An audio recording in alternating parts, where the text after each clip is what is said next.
तो दोस्तों आज की वीडियो में मैं बात करने वाला हूँ ट्रेन टिकट कैंसिलेशन चार्जेस के बारे में। अगर आपने टिकट काउंटर से लिया हो या फिर आपकी टिकट ऑनलाइन हो या फिर किसी एप्लीकेशन से आपने बुक किया हो टिकट, अगर इस टिकट को कैंसिल अगर आप कराना चाहते हैं या फिर वो आपकी टिकट किसी भी क्लास की हो, यानी कि first AC, second AC, third AC, economy, chair car, या फिर अगर आपकी टिकट कंफर्म टिकट हो और उसके बाद अगर आप 48 घंटे पहले या फिर आप 12 घंटे पहले या चार्ट प्रिपरेशन पहले अगर आप अपनी कंफर्म टिकट को कैंसिल कराना चाहते हैं, तो इस सारी इन्फॉर्मेशन को मैं डिटेल में बताने वाला हूँ इस वीडियो में। तो दोस्तों मैं हूँ रमेश कुमार और आपका बहुत बहुत स्वागत हमारे इस यूट्यूब चैनल टेक्निकल पोडी में। तो दोस्तों आज की वीडियो बहुत ही इन्फॉर्मेटिव एंड नॉलेजेबल होने वाली है, तो वीडियो में बने रहें, वीडियो को बिल्कुल स्किप ना करें। वीडियो को शुरू करने से पहले मैं आपको याद दिला दूँ, अगर आप हमारे इस यूट्यूब चैनल पर नए हैं तो चैनल को सब्सक्राइब कर दें एंड वीडियो को लाइक और शेयर कर दें। इस तरह की इन्फॉर्मेटिव और नॉलेजेबल वीडियो मैं अपने चैनल पे रेगुलरली लाता रहता हूं दोस्तों। तो बिना विलंब किए चलिए वीडियो को शुरू करते हैं। तो सबसे पहला पॉइंट मैं डिस्कस करने वाला हूं दोस्तों कि अगर आपके पास किसी भी क्लास की वेटिंग टिकट है, यानी कि फर्स्ट एसी हो, second AC, third AC, economy, chair car, या फिर किसी भी क्लास की स्लीपर की हो, 2 एस की हो, किसी भी क्लास की अगर आपके पास या तो टिकट आपकी काउंटर की होगी या फिर ऑनलाइन टिकट होगी, किसी थर्ड पार्टी यानी कि IRCTC वेबसाइट या किसी ऑनलाइन एप्लीकेशन से आपने टिकट कराया होगा, अगर उस टिकट को अगर आप वेटिंग टिकट को अगर कैंसिल कराना चाहते हैं तो इस पर जो कैंसिलेशन चार्जेस जो लगते हैं दोस्तों वो 60 रुपीज़ पर पैसेंजर के हिसाब से लगाया जाता है। यानी कि आपके टिकट से 60 रुपये काट लिए जाते हैं और बाकी का अगर ऑनलाइन की टिकट आपने ऑनलाइन कराया हुआ है तो ऑनलाइन के केसेस में 2 से 4 वर्किंग डेज में आपके अकाउंट में रिफ़ंड कर दिया जाता है। एंड ऑफलाइन के केसेस में क्या होता है दोस्तों, आपको काउंटर पे 60 रुपीज़ आपके टिकट अमाउंट से काट करके और बाकी का पैसा आपको रिफ़ंड कर दिया जाता है। तो चलिए ये तो थी वेटिंग टिकट को लेकर के। अब हम बात करने वाले हैं जो कंफर्म टिकट पे।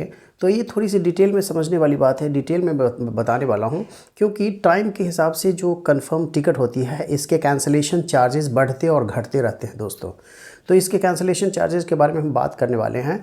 अगर ट्रेन निकलने के 48 घंटे पहले आपकी टिकट कंफर्म है, चाहे वो ऑनलाइन टिकट हो या ऑफलाइन टिकट हो, कंफर्म टिकट की बात करने वाला हूँ। अगर आपकी जो है ट्रेन के निकलने के 48 घंटे पहले अगर आप अपनी टिकट को कैंसिल कराना चाहेंगे तो उस पर कितना चार्जेस लगते हैं दोस्तों, तो मैं आपको बता दूं। जैसे अगर आपके पास जनरल डब्बे की टिकट है, जैसे सेकेंड क्लास की टिकट है या सेकेंड क्लास की टिकट है, तो उस पर कैंसिलेशन चार्जेस 60 रुपीज़ यानी कि 60 रुपये लगाए जाते हैं। और अगर आपके पास स्लीपर क्लास की टिकट है, स्लीपर के लिए 120 रुपये पर पैसेंजर लगाया जाता है दोस्तों। अब हम बात करने वाले एसी क्लास की, जैसे कि first AC and executive class के लिए क्या होता है दोस्तों, 240 रुपये प्लस GST पर पैसेंजर। उसके बाद थर्ड एसी, उसके बाद सेकेंड एसी की बात करें तो सेकेंड एसी में आपको 200 रुपये प्लस GST लगाया जाता है। और third AC economy, chair car जो क्लास होते हैं, इसके लिए अगर आपके पास इस तरह की कोई टिकट है, जिस कंफर्म टिकट को अगर आप कैंसिल कराना चाहते हैं तो इस पे आपको लगाया जाता है 180 रुपये प्लस GST पर पैसेंजर। अब हम बात करने वाले हैं दोस्तों, ये तो हो गई 48 घंटे पहले अगर आप अपनी ट्रेन की टिकट कैंसिल कराते हैं तब ये चार्जेस इतने लगते हैं। अब हम बात करने वाले हैं अगर आप अपनी टिकट 12 घंटे और 48 घंटे के बीचों बीच, ट्रेन के निकलने के 12 घंटे और 48 घंटे के बीचों बीच अगर आप अपनी टिकट को कैंसिल कराते तो इस पर कितने कैंसिलेशन चार्जेस लगते हैं कंफर्म टिकट के ऊपर।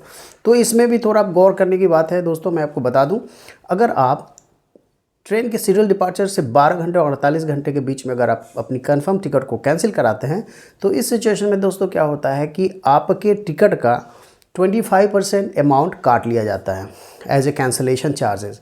अब मैं बात करने वाला हूँ, जैसे कि आपकी टिकट 400 रुपये की है, अगर आपकी टिकट 400 रुपये की टिकट है और उसमें कैंसिलेशन चार्जेस 25% 100 रुपये होते हैं दोस्तों। जो 48 घंटे और 12 घंटे के बीच में जो मिनिमम कैंसिलेशन चार्जेस जो है 120 रुपये है दोस्तों। मिनिमम कैंसिलेशन चार्जेस जो होते हैं 120 रुपये हैं।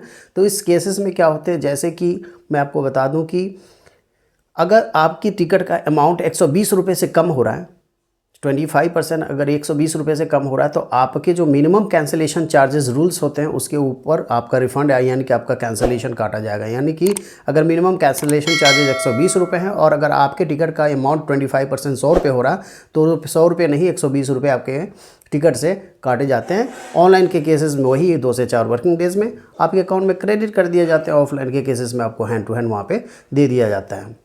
उसके बाद मैं अब बात करने वाला हूँ दोस्तों, अगर आप अपनी कंफर्म टिकट को अगर चार्ट प्रिपरेशन से पहले और 12 घंटे के बीच में अगर आप कैंसिल कराना चाहते हैं तो उसके लिए क्या करना पड़ेगा दोस्तों, कितने कैंसिलेशन चार्जेस लगते हैं।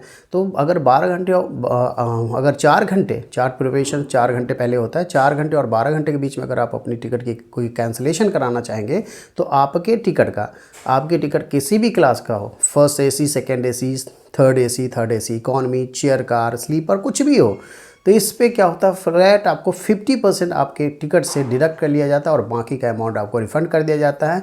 यहाँ भी सेम वही रूल्स अप्लाई होता है कि मिनिमम जो कैंसिलेशन चार्जेस 120 रुपये होते हैं। जैसे कि मान लिया कि आपने शॉर्ट डिस्टेंस के लिए आपने स्लीपर क्लास की एक टिकट बनवाई है, जिस टिकट का जो प्राइस है 200 रुपये है।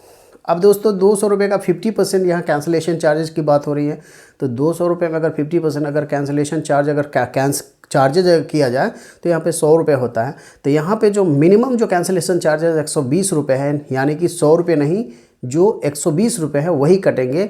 दोनों में जो अमाउंट हायर होगा उतने ही पैसे आपके डिडक्ट किए जाएंगे और बाकी का रिफ़ंड जो है आप काउंटर पे जाएंगे तो वहाँ पे हैंड टू हैंड आपको दे दिया जाता है। और ऑनलाइन के केसेस में 2 से 4 दिन का समय लगता है। जो अमाउंट है डिडक्शन के बाद आपके अकाउंट में क्रेडिट कर दिया जाता है दोस्तों। अब हम बात करने वाले दोस्तों, चलिए चार्ट प्रिपरेशन हो गई। चार्ट प्रिपरेशन के बाद भी अगर आप अपनी टिकट को कैंसिल कराना चाहते हैं, जैसे कि होता है कि अगर आपकी चार्ट बन गई है उसके बाद भी अगर आप अपनी टिकट कैंसिल कराना चाहते हो तो उस पर क्या रिफ़ंड मिलता है, क्या कर सकते हो उसके लिए। तो उसके लिए थोड़ा सा मेथड जो है, प्रोसेस थोड़ा सा लंबा है दोस्तों। उसके लिए आपको TDR फाइल करना पड़ेगा। TDR फाइल करने के बाद उसमें थोड़ा सा लंबा प्रोसेस है, उसमें 10 दिन, 15 दिन, महीने का भी समय लग सकता है। आप उसके बाद में तब उसके बदले आपको रिफ़ंड दिया जाता है। उसमें TT के द्वारा चेक किया जाता है कहीं आपने उस टिकट पे ट्रैवल किया तो नहीं है, और उसके बाद तब आपको उसका रिफ़ंड दे दिया जाता है दोस्तों। अब दोस्तों एक और मैं इम्पोर्टेंट टॉपिक की बात करने वाला हूँ कि जैसे कि कुछ एप्लीकेशन, ऑनलाइन एप्लीकेशंस हैं, जैसे कि क्लियर ट्रिप, मेक माई ट्रिप और Paytm, कुछ ऐसे एप्लीकेशंस हैं जो फ्री कैंसिलेशन की सुविधा देते हैं। अब दोस्तों फ्री कैंसिलेशन क्या होता है, अब मैं आपको बता दूं कि जो रेलवे की तरफ से कोई ऐसी फ्री कैंसिलेशन की कोई सुविधा नहीं है दोस्तों। कंफर्म टिकट हो या वेटिंग टिकट हो, आप अगर कैंसिल कराएंगे तो उस पर कुछ ना कुछ चार्जेस लगते ही लगते हैं। फ्री कैंसिलेशन की कोई सुविधा ही नहीं है। बट अगर आप जब मेक माई ट्रिप, क्लियर ट्रिप और Paytm से अगर आप ट्रेन की टिकट कराते हैं, उस सिचुएशन में क्या होता है दोस्तों, सपोज आपकी टिकट 500 रुपये की है, तो जब आपकी कंफर्म टिकट 500 रुपये की है तो उसी समय वो कुछ एक्स्ट्रा लेकर के, यानी 600, 650 रुपये लेकर के आपकी टिकट पे चार्ज करेंगे। और उसके ऊपर वो मेंशन करते हैं कि जो फ्री कैंसिलेशन, जब आप अपनी टिकट को कैंसिल कराएंगे तो ये टिकट आपकी जो है फ्री कैंसिल हो जाएगी। तो ये जो स्पेशल टर्म्स एंड कंडीशंस होते हैं, जो ऑनलाइन कुछ एप्लीकेशन उनके टर्म्स एंड कंडीशन है, वो वहाँ पे चार्ज देते हैं रेलवे को कैंसिलेशन चार्जेस, बट वो फ्लैट चार्जेस कुछ ज़्यादा एक्स्ट्रा बढ़ा करके पहले ही ले लेते हैं, जिससे कि जो रूल्स, जो कैंसिलेशन चार्जेस जो रेलवेज़ का है उस पर अप्लाई नहीं होता है। ये जो किसी पर्टिकुलर एप्लीकेशन ऐप का ये टर्म एंड कंडीशन है दोस्तों। तो दोस्तों आशा करता हूँ वीडियो आपको अच्छी लगी होगी, इन्फॉर्मेटिव लगी होगी। तो मिलते हैं एक और इन्फॉर्मेटिव और नॉलेजेबल वीडियो में, तब तक के लिए bye, thank you, thanks for watching.